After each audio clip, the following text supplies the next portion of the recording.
Hey, what's up everyone? James Amera here at SwitchWatch, your home for everything Nintendo Switch related. I'm back today with another indie review. This one, Quest of Dungeons by Upfall Studios, who kindly gave us a copy for review purposes, so thank you very much. If at the end of this video you've enjoyed it and want us up to date with everything Switch related, we'd love it if you consider subscribing. Well, is this game any good? Is it worth your hard-earned cash? Let's not waste any time, let's jump in and find out. Quest of Dungeons has a very simple story. You've chosen one of the floor classes available, Warrior, Assassin, Wizard and Shaman, and are sitting at a fireplace with the other three discussing the scourge plaguing the land of Viral. Cue cheesy story. And then your fellow heroes convince you to go on your own. Once you're out of earshot, they discuss the fact that you're not going to make it. These guys are charming.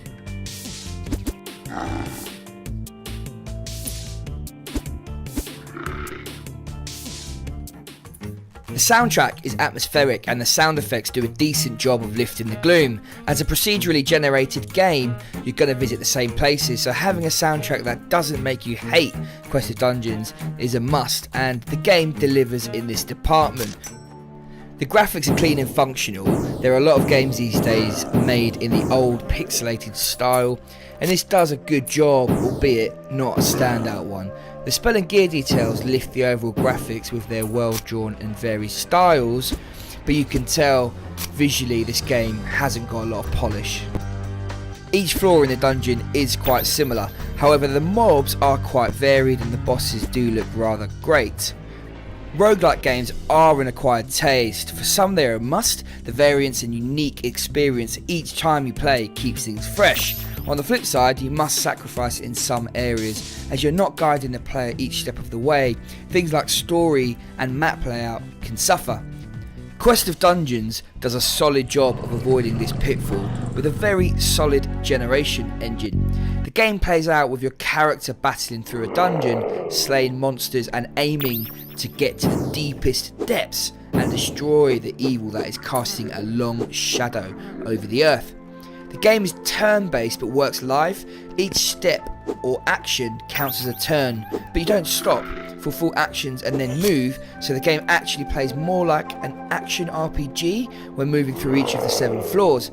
This gives the game a good flow, and actually this is its best attribute, allowing you to keep moving and playing, making the action a lot more fun than it would otherwise be.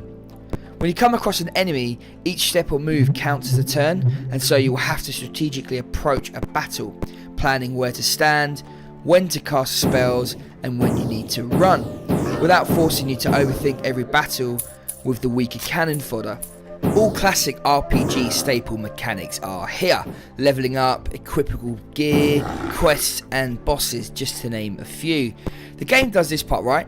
The boss battles are exciting, and considering they are randomised, they still feel fairly unique. The gear system is good, with lots of loot and numerous slots, with a good set of stats, and spells feel epic if you manage to pick up a good one early on with your character.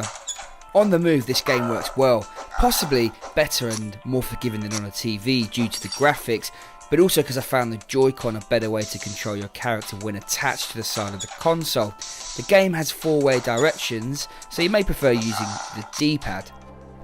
The game has a lot of replay value due to the multiple difficulty modes, the fact that each run is going to feel unique, and because of the 4 different classes offering something different. The price is perhaps slightly high considering the game is available on other platforms for less, although the addition of a leaderboard is very welcome. If it wasn't for the fact that this game had been released at a time when there are so many different great indie games being released on the Switch, I may have said the value was a bit better than I do now. Quest of Dungeons on the Nintendo Switch is a solid roguelike experience. For me, it offers nothing special, but its charm is in its flowing gameplay and the fact that whilst it doesn't have much to it that is unique, it does everything rather well. The game plays well, and the real question is whether you will play it through once or 50 times, and the answer, I suspect, will vary from person to person. For me overall then, this one is a solid 6 out of 10. You can check out our full written review of the game over at switchwatch.co.uk, and whilst you're there, you might want to check out a competition we're running for a chance to win a really cool Link amiibo. The competition ends on September the 20th. A big shout out to all of our subscribers, thank you very much for watching. If you haven't yet subscribed and want to stay up to date, you might want to consider doing so. If you pick up the game, or even if you don't, we'd love to hear your thoughts. Pop a comment down below. Thanks a lot and take care.